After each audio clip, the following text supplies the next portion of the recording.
It's time for the movie raid, and tonight's victim is actor James Babson, who's played in Hellboy, played Solomon Kane. What's going on? So, what have you been doing the past few weeks? Well, these days, auditions, man. Just hitting the audition scene. I did a couple of projects this summer, which were really interesting, actually. Back in February, I was in Prague, in the Czech Republic, for 2 months, doing a film called The Last Nights, starring Clive Owen and Morgan Freeman, and that was a blast, man. Directed by Kaz Kiria, who's just a badass director, and very visual, very cool stuff.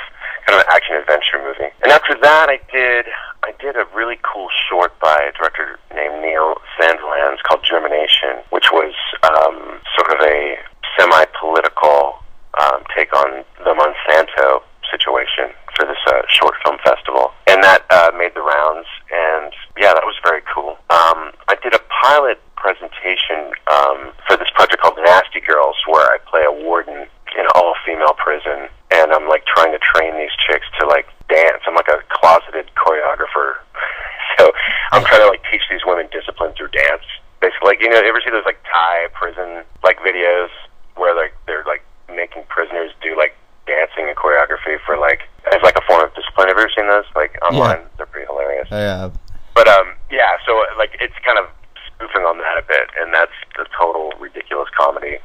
And we're kind of in the process of seeing like where that's going to go. We shot like a pilot for that, and that was probably that was at the end of the summer, and then just auditioning and doing some voice work, and do like a lot of like Japanese video games and stuff like that. So when I'm not doing the on-camera stuff, I do like to do voiceover work as well, and for commercials and stuff like that, just to kind of keep everything moving. But yeah, I've had a couple of fun. It's been an interesting year, actually. A lot of creative projects. It's been interesting. It's been good. Before playing a role, what would you expect out of the performance, or at least hope to expect? I think preparedness is key.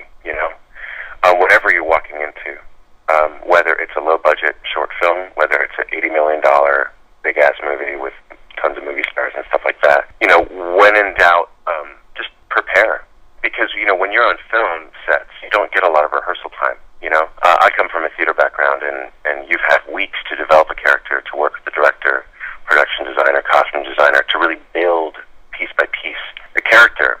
So by the time you are ready to take off and do it live on stage, you've got all the pieces there, and then you just kind of fly. It's like fucking jumping out of a plane, On a film set, you can show up, and they could change all your lines on the day, and you have one camera rehearsal, and then you go. So I think the key is to get a real sense of character and do your homework. So by the time you get to set, you're there. And, when I started having an opportunity to work alongside well-known actors, some, icons and stuff, and sometimes, on a couple occasions, kind of like heroes of mine, I was fucking nervous, like, how do I do this? And it's like, all you do is just match their energy, Like, if you've got a scene with John Connery, or you've got a scene with whoever it is, if you're nervous in any way, you just gotta, your acting partner is always giving you something, and the idea is to just match it and to play ball with it. It's like a tennis match. So I think that in regards to that, I think that's what all you can really expect is to just be present with the other actor and listen to the director. And if you're not the lead role, you don't get a take two. You do it once and that's it. So maybe twice, and they're moving on, and then later, and they're not focusing on you so much sometimes, and so it's only in the editing room when they're going, oh fuck, that was pretty good, or that didn't work, or whatever. So you really got to be keen, man. You got to be really, really sharp when you hit that set. Yeah, and sometimes actors treat it as purely just a job. Well, it is a job, yes, but yeah. But as far as playing the character, they just do the character and that's it. Yeah, I mean, I think like any art form, there's just different types of people do it for different types of reasons. There are people who could give a shit about the creative process at all. They have a look, they can memorize lines, they can walk and hit their mark, and they make great money, and they don't even really think about it. And there are actors who are, in 99-seat theaters, or, in LA and New York and Europe or wherever, who are just doing it for the sake of doing it. And some of the most creative things you've ever seen are done in those places, and done by actors you'll never hear of, ever. It's just for the love of the game. And so, I went to drama school, and spent years, developing a methodology towards like approaching acting work, and having an opportunity to break down scripts and script analysis and character for me, that's what I love, man. And so even if it's one scene where you're running through an out, a fucking, running down the street screaming for your life and getting killed or whatever, like some phrase, you gotta be believable, because that's the thing. See, I have a hard time relating to actors who don't approach it in some sort of creative way.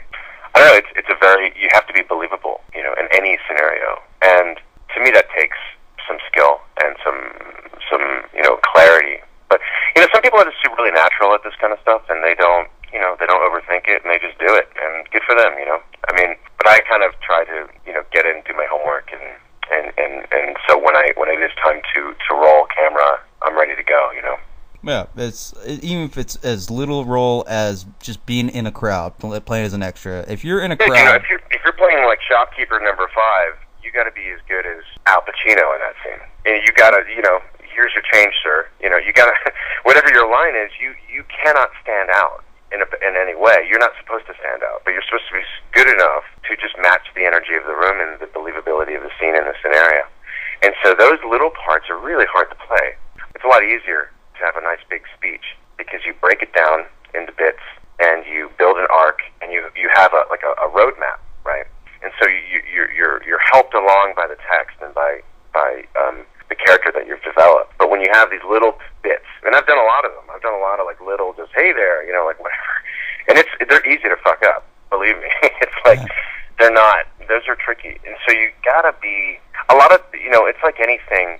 It's like when you watch sports and you see these athletes who just make it look so damn easy, and you go out there and try to do it, and you fall on your ass like instantly. Like a lot of people and film fans too, like people who want to get into movies, like, oh man, it looks so much fun, and I just want to run, jump around and jump on set and play a character. I'm like, well, good luck, man, because there's a crew, there's a script, there's marks to be met, there's you've got it's a whole other thing, which is quite challenging. And I think it's our job as film actors to be present and to be dexterous. You got to hit your mark and do all this kind of shit that has nothing to do with your inner life as an actor. It's all kind of like technical stuff, and that's challenging. It's harder than it seems. I think to do it really well, I think it takes a certain skill set that I'm humbled by and always challenged by, actually, Brings back to the whole rock star scenario. It's like they want to do this and this and assume they're going to get lots of money. Well, that becomes a bigger challenge with these other companies. Even if it's a upcoming independent company, you never know what you're going to get into first. Right. Nobody sets out to make like a piece of shit. You know what I mean? Like, unless for some weird tax reasons or something. But you go into it thinking this is going to be great. Whether it's a short film, whether it's a student film, whether it's a huge budget movie, you go into it with the best intention and you give it your all. And then, whether it succeeds or not is really, especially as an actor, totally out of your hands. I mean, literally, you do your bit and you move on and you make it cut. I've been cut out of a bunch of stuff. And it's not because of the performance, it's because just it didn't work with the story or whatever, or sometimes stuff is just bad. It just doesn't work. It doesn't gel. There's a lot of elements to make something really good. Everything has to be in place. And I think there's a misnomer, I think, or a misconception, I should say, about this kind of work. Because when something looks kind of fun and easy to do, they assume that it's fun and easy to do, and it's not the case. And, in regards to money, it depends on the budget of the film. A lot of people think actors make tons of cash, and some certainly do. Many don't. A lot of these films you see and you love are under $2 million budgets or under 100,000. You're making $100 a day, $200 a day. It's not like crazy cash, depending on what the budget of the film is. So there's a lot of elements people don't really realize. Yeah, it's like layers of factors you have to go through before you can actually accept, okay, well, now we're getting somewhere. Yeah, I mean, it's so much. All you got to worry about, actors should really, is it in it? Is it interesting? Do you want to do it? I mean, I think actors will take money jobs because they need money, and maybe the character's not that interesting or it's poorly written, and they just go for it. But even then, you give it your best shot, and then sometimes actors get pegged into, like, you might get a character that doesn't suit you that well, but you do it, and it's okay, but you might get known for that role. And suddenly, oh, you're the hillbilly fix-it guy on that one show, and you don't even enjoy yourself, but it happens to pay a lot of money, and suddenly that's what you're known for, and you're never able to really flex your muscles again. So it's a very precarious thing. You gotta really be, I think, even when you're doing, regardless of what you're choosing to do as a project, I think you should always ask yourself, like, is this something I want to do? Is this something I can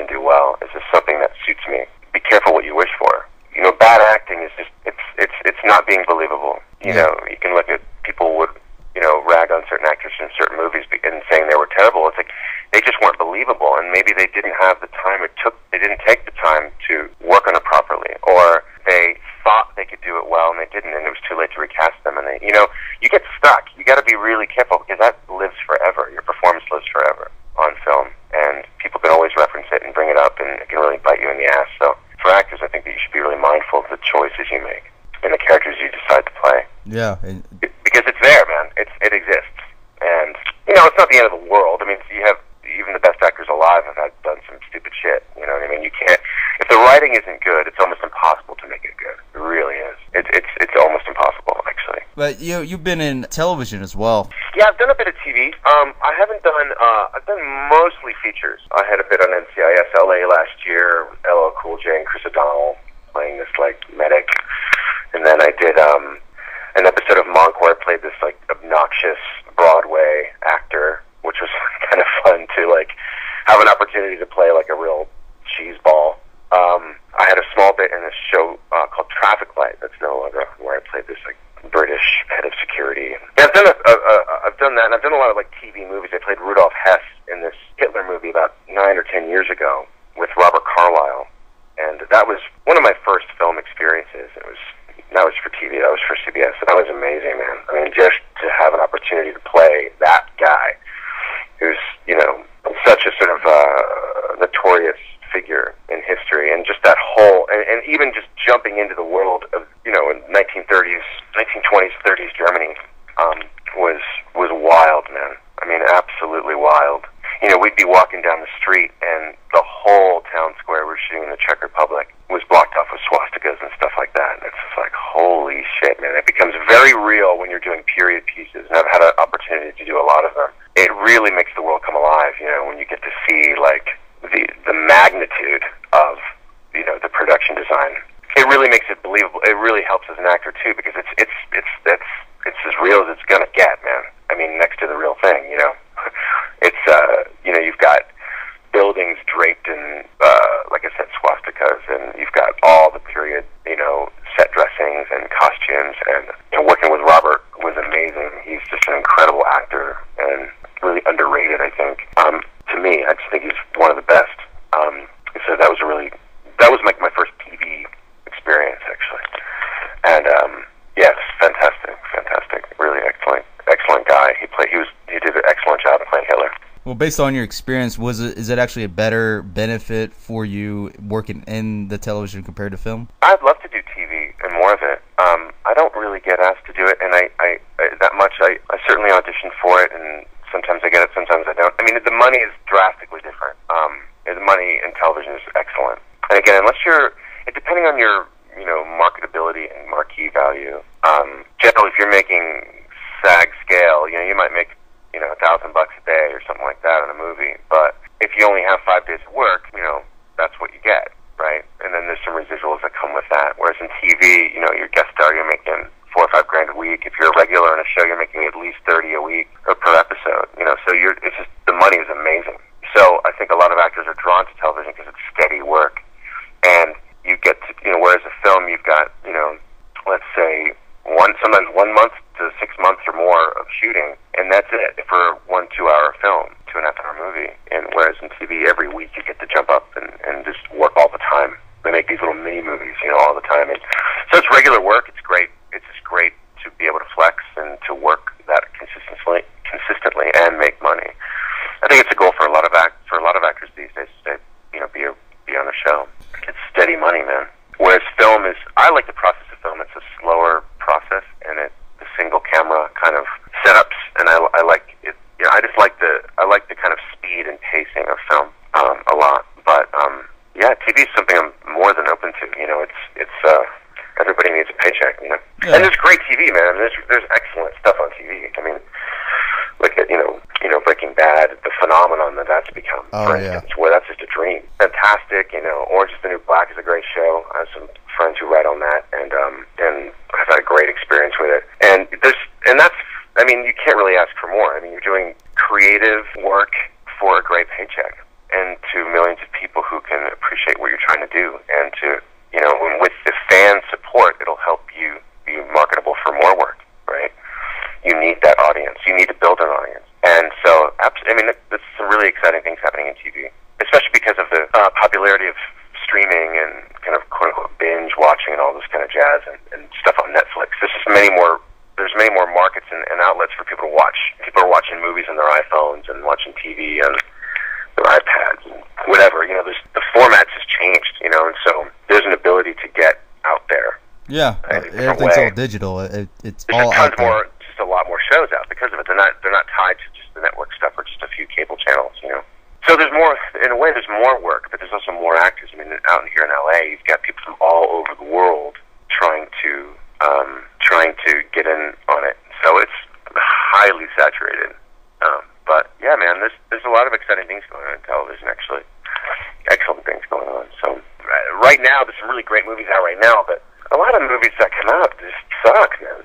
So it's people are more excited to just stick with the characters they know and appreciate on TV, actually. Yeah, and sometimes well-known actors that have been in film for, let's say, for example, 20 years or more, sometimes lose between themselves and the character they play. Like, you just see the person, not the actor that's playing the character. It's just total immersion.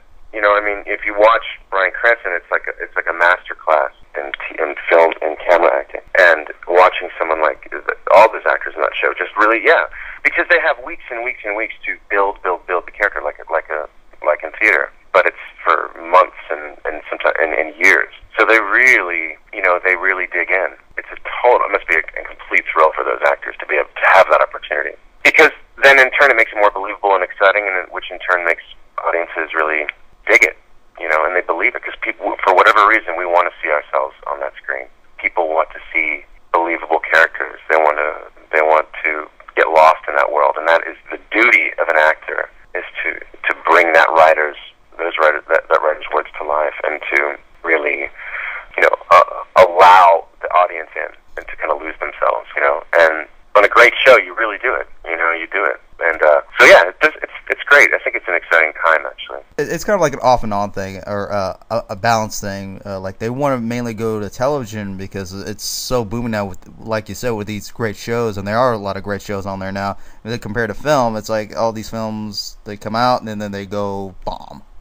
Yeah, they bomb and they're gone, man. They're out of the theaters in like a week, and then they're straight, and then people forget about them, and TV has this life, and it's difficult for actors coming up who aren't established and they're still kind of getting their head in the game, because it used to be that film actors would never dream of doing television, or television actors you'd never see on the big screen, and if you did, you'd say, well, what are they doing up there? They're a TV actor. And now film actors do TV actors do movies, movie stars do voiceovers and TV commercials, and so for the actors who made a living just doing your commercials and voiceovers and some guest stars on TV and stuff are now competing with these very well established actors, and it's really hard, and so it's, in a way, it's hard, becoming more of a challenge for your kind of typical jobbing actor who may or may not set out to be some massive movie star, but they want to work regularly, and now they're up against George Clooney or Sean Penn for a guest star on something. It's like, what, so there's a lot of opportunity, but there's also, like, once you've established yourself as a well-respected actor, you've got offers all over the place for every type, for all mediums of entertainment, and as far as like film and TV and voiceover go, and commercials go, that's the downside in a way for many of us who are kind of still keeping our heads in the game. You're up against actors who are just more known and have done a lot more work, or more established, let's say, Yeah, you just got to keep pushing regardless, even if you are... Do your thing, man. Just show up, knock it out of the park, and hope that you have good representation, and hope that people are really, that you've got other ways of getting in it, and just being authentic, and also just you gotta hobnob a bit and socialize, and half the time you get gigs rubbing elbows with people at parties and shit, because people are, oh, I'm doing this project, oh, why don't you come and read for me? And it's really kind of casual, and you can get a lot of work kind of innocuous ways, through meeting somebody at a party or at the coffee shop or something. Sometimes that's how it happens, versus just going in, like, just slating your name and doing your audition for a casting director, and then, leaving and filing out of the place with, like, 50 dudes in the waiting room who look just like you. It's like, okay.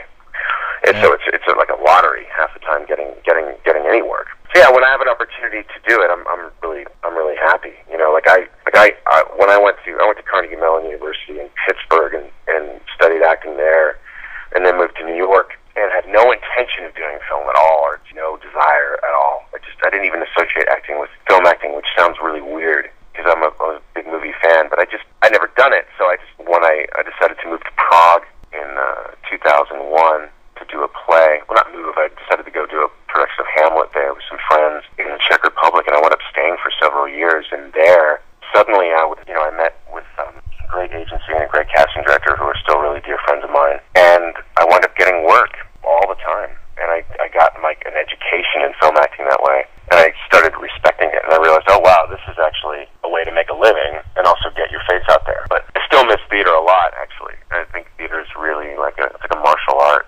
It's a way of keeping yourself really grounded and to really explore all angles and sides of what a character can be. It's a really kind of a magical thing, for lack of a better word. Yeah, and that's what kind of drew me to LA after being in Prague for so many years, and I wound up doing Hellboy and League of Extraordinary Gentlemen and that Hitler film. And I had a couple of days on Roman Polanski's Oliver Twist where I had like 3 lines, but I just did it because it's fucking Roman Polanski, and that was really exciting just to even be in the same room with that guy, let alone like watching him watch me through his viewfinder, and I'm like, holy shit, it's Roman Polanski, And Guillermo del Toro, working with him is amazing, and just all these incredible experiences I was able to have just almost by accident.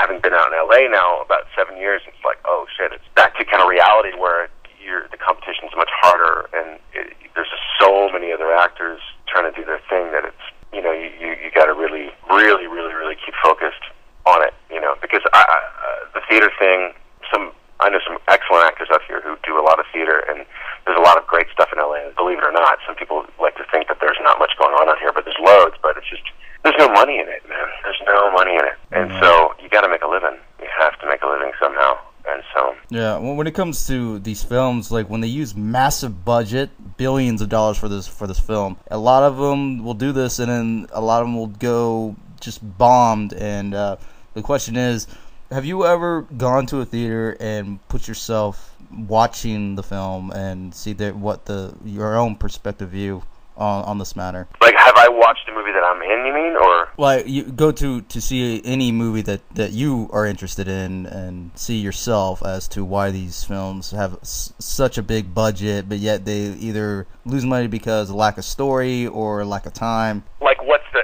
like, why doesn't it work, you mean? Yeah, because you're putting yourself, when you're watching the film, you are the critic instead of the actor, on the other side of the screen.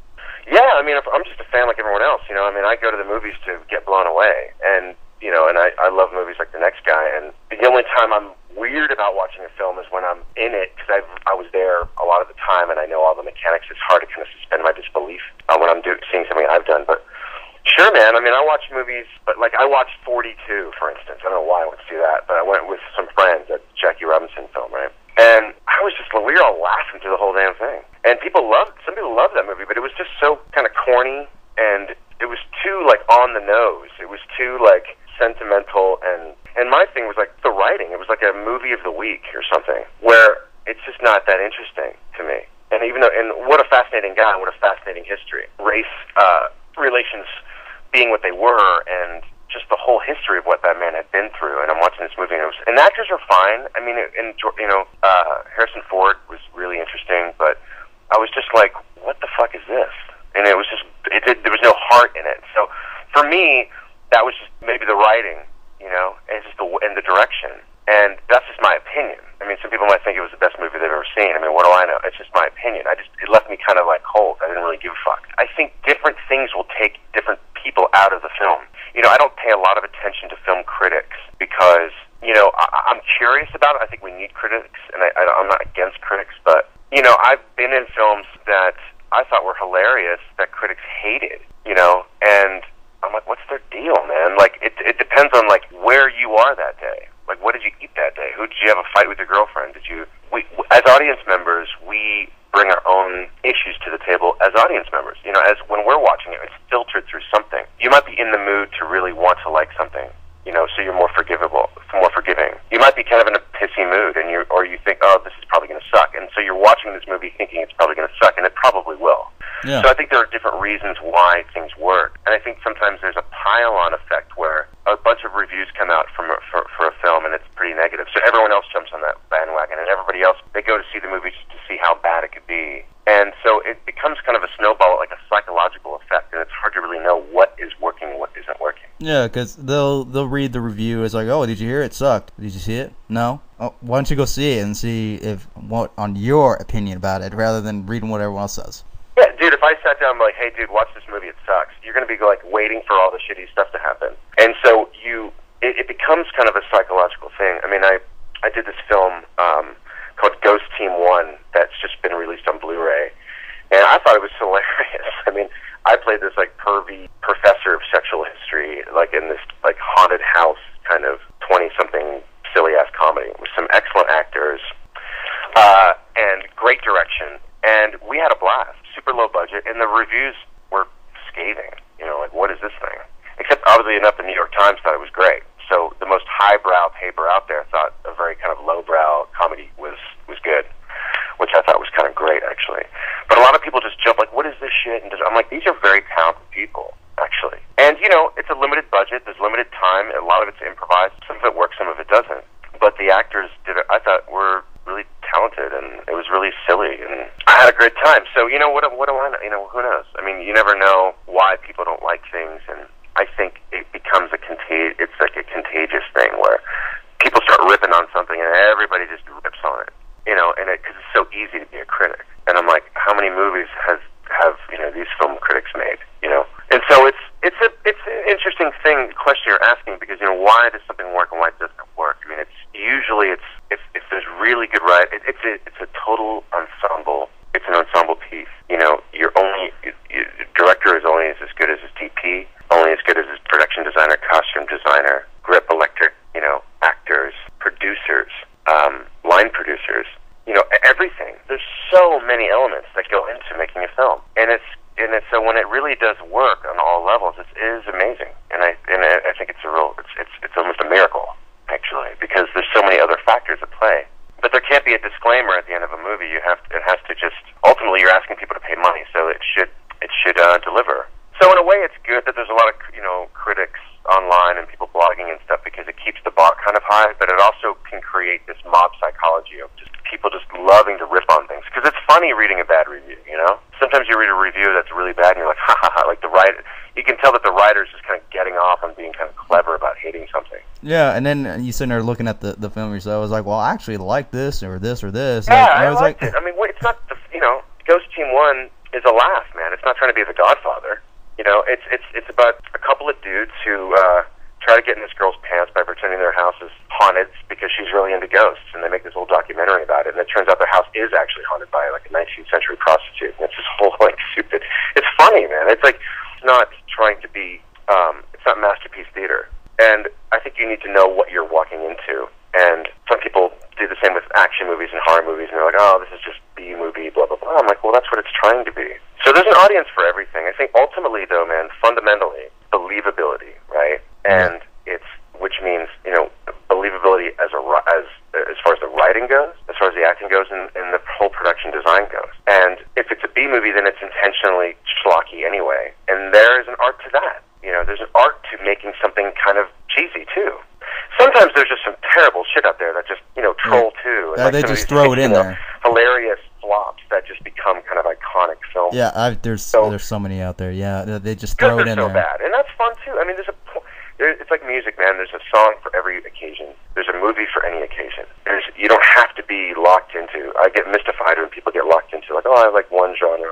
I'm this guy or that guy. I'm like, well, I'm not always in the mood for a horror movie. I like horror movies. They're fun, but I'm not going to watch that shit every day. That's almost psychotic. It depends on your mood. It depends on what I think you should be able to watch anything and appreciate it, actually. Yeah. That goes way about music as well. But, you know, or art in general. It's like, what's your mood that day?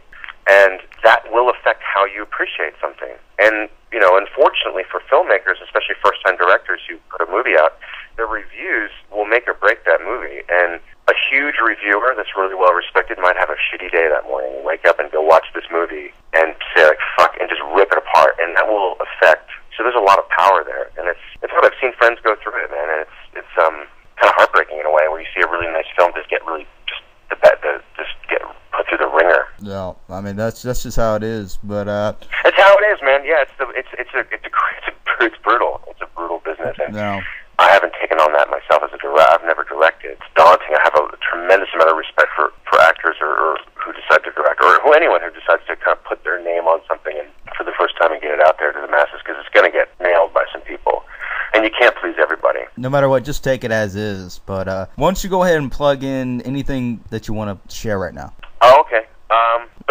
So I'm looking forward to the release of The Last Nights. Hopefully it will be out hopefully by summer. I'm not sure the exact dates, but it's Kaz Kiria. He's an excellent director. Clive Owen, Morgan Freeman, excellent. Some great supporting actors from all over the world, actually. It's a really eclectic cast. We have Italian, Iran, British, New Zealand, American. I mean, actors from all over the place, and it's a really fun action-adventure movie set in sort of a fictitious, 17th century landscape, European, and a tale of redemption and typical kind of morality tale. I think it's going to be a lot of fun, so hopefully you guys out there will enjoy it when it comes out. And there you have it, is James Babson, actor.